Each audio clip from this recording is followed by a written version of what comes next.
The first thing the Vaskir did to Ridgehold was take away its voice. They did it politely, the way you would put a hand over the mouth of someone sleeping. 9 jamming platforms dropped into low orbit at 3 a.m, local time. Each one no bigger than a shipping crate. Each one screaming static across every band a human being has ever used to say, help. Radio, satellite, deep relay, the emergency channel that every colony charter requires by law, and no colony has ever used. All of it, in 11 seconds, gone into a wall of white noise. And then, because they were thorough, they took the children. You must understand what Ridgehold was, or none of this lands. It was a hard, thin, beautiful world of stone and altitude. A spine of mountains wrapped around a planet, and 40,000 people living in the folds of it. They mined. They farmed terraces. They kept llamas that had been engineered for the cold and still spat at anyone who deserved it. It was, by the standards of the great powers, a nothing. A place with no navy, no fleet, no leverage. And in the valley of Tumbes, at the low end of the mountain chain, sat the school. Because, in a colony that thin, you do not build a school in every village. You build one good one in the warm valley, and the children of the whole range come down for the season. 1,140 children, aged 5 to 15. The Vaskir Reclamation Group had run the Arithmetic. Ridgehold's ridge ore was worth $400 million on the open market. A military occupation would cost more than the ore and take a year. But a hostage occupation? A 2-week strip mining run with 1,100 children in a school gymnasium and a jamming net over the whole planet so that nobody could call for help. That cost almost nothing. 2 weeks. Take the ore. Leave. Nobody would ever hear about it, because nobody could say anything about it. It was, on paper, a perfect crime. Every assumption in it was correct, except one. They assumed that if you cut a human colony's radio, you have cut its throat. Her name was Rosa Quispe. She was 19 years old. She taught the youngest class.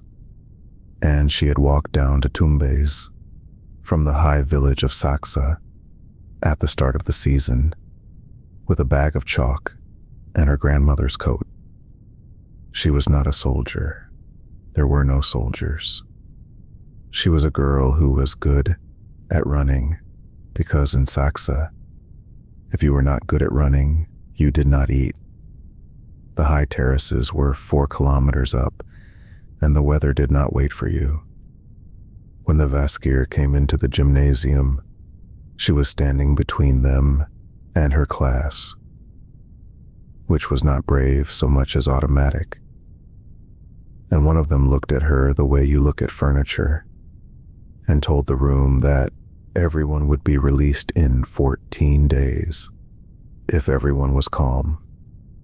And Rosa Quispe, standing there with her hands open and 45-year-olds behind her, looked out the high window at the mountains she had come down from and thought, 14 days is a very long time. She went out the coal chute behind the kitchen at 4 a.m.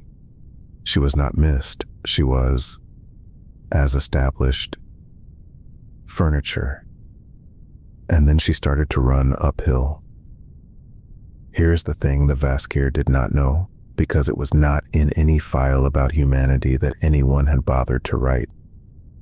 2,000 years before the radio, the people whose descendants settled Ridgehold ran an empire across a mountain range 4,000 kilometers long.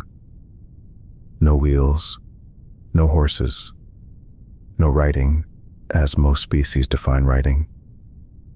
What they had was runners, relay runners posted in shelters a few kilometers apart along the high roads, each one sprinting flat out to the next station and handing off.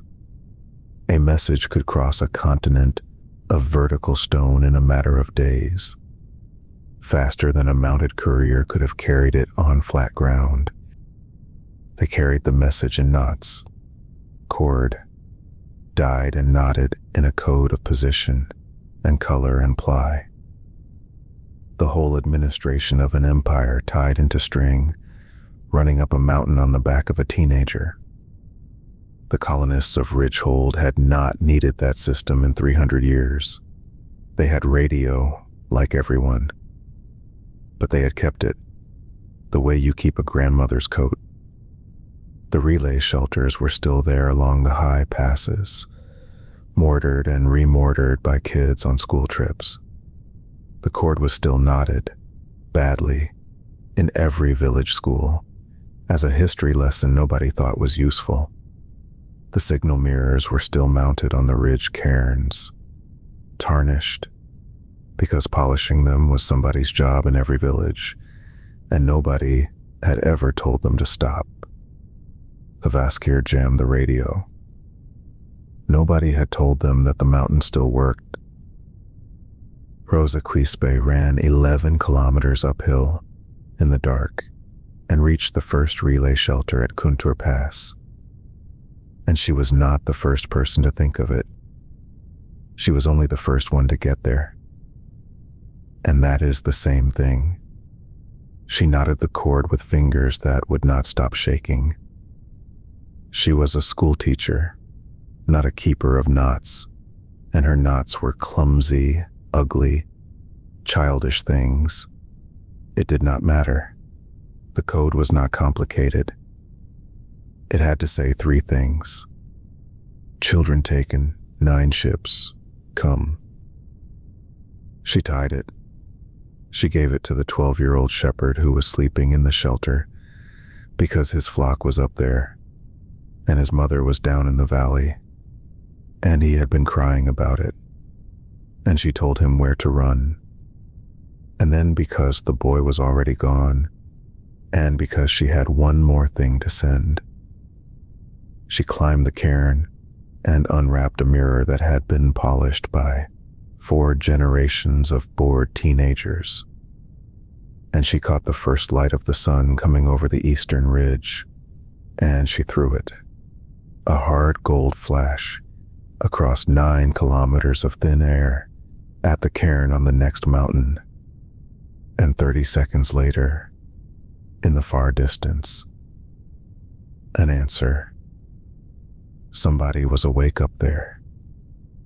Somebody was always awake up there.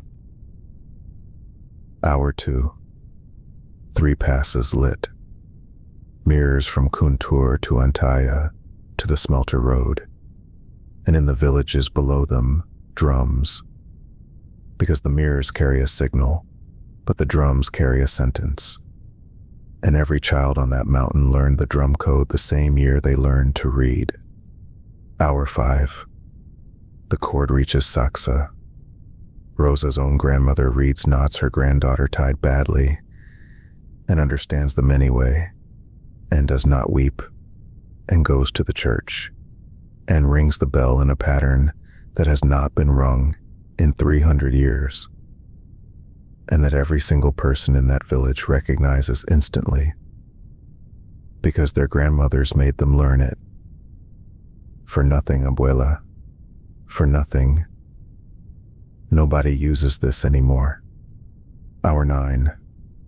The message crosses the spine of the world. Runners on the high roads. Not soldiers. Runners. Miners, shepherds, a postal clerk, a 60-year-old woman who had run competitively as a girl and had a bad hip and went anyway, and handed the cord off at the shelter and sat down in the snow and laughed until she cried. Hour 14. Ridgehold's mining crews stopped working, not all at once. village by village as the drums arrive. Ore trains halt. Detonation charges, thousands of them, for the ridge seams, quietly leave the magazines and go into backpacks. Nobody is shouting. That is the thing every Vasker survivor would testify to later. It was very, very quiet. Hour 19. The last mirror flashes in the last pass above the Tumbes Valley, and the cord, by now a filthy, sweat-stained, 16 times retied wreck of a thing, is handed to the man standing at the edge of the ridge, overlooking the school. 40,000 people, every pass, every ridge, every road down into that valley, waiting. Captain Vosk of the Vaskir Reclamation Group came out of the school gymnasium on the morning of the second day to have his ships confirm that the jamming net was holding. It was holding perfectly. Not one signal had left Ridgehold. His communications officer was, in fact, rather proud of it. Total silence then, not a whisper off this rock. And then he looked up at the mountains.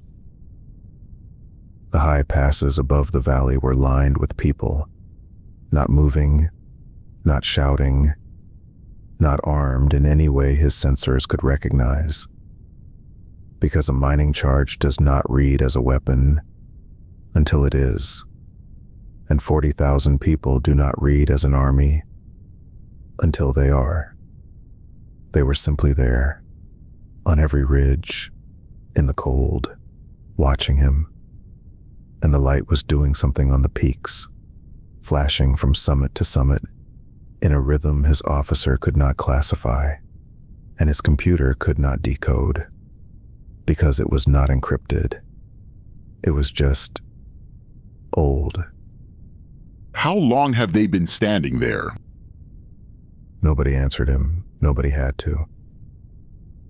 In 19 hours, without one photon of radio, 40,000 human beings had been told that their children were taken and had come down out of the mountains and had arranged themselves above him in silence and were now waiting for him to understand the situation.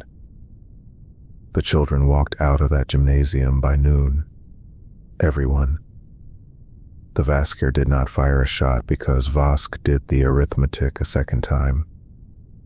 And the second arithmetic was very different from the first. He surrendered his ships to a 19-year-old school teacher with a bag of chalk, because she was the one standing in front, and nobody could agree on anyone more official. The Vasker Reclamation Group was dissolved by tribunal.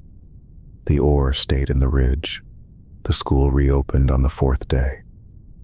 And in the record, the actual filed, boring record of the outer territories, where this all lives now, there is a single line in the tribunal's finding that has since been carved into the wall of Ridgehold's schoolhouse, where the children can see it.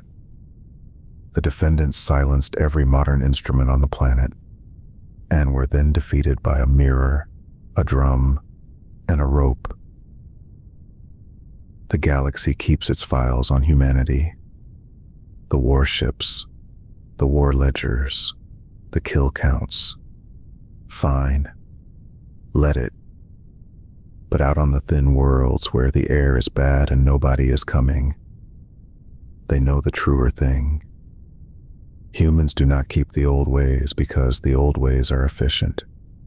We keep them the way we keep a grandmother's coat, in a closet, for nothing, for no reason, for 300 years.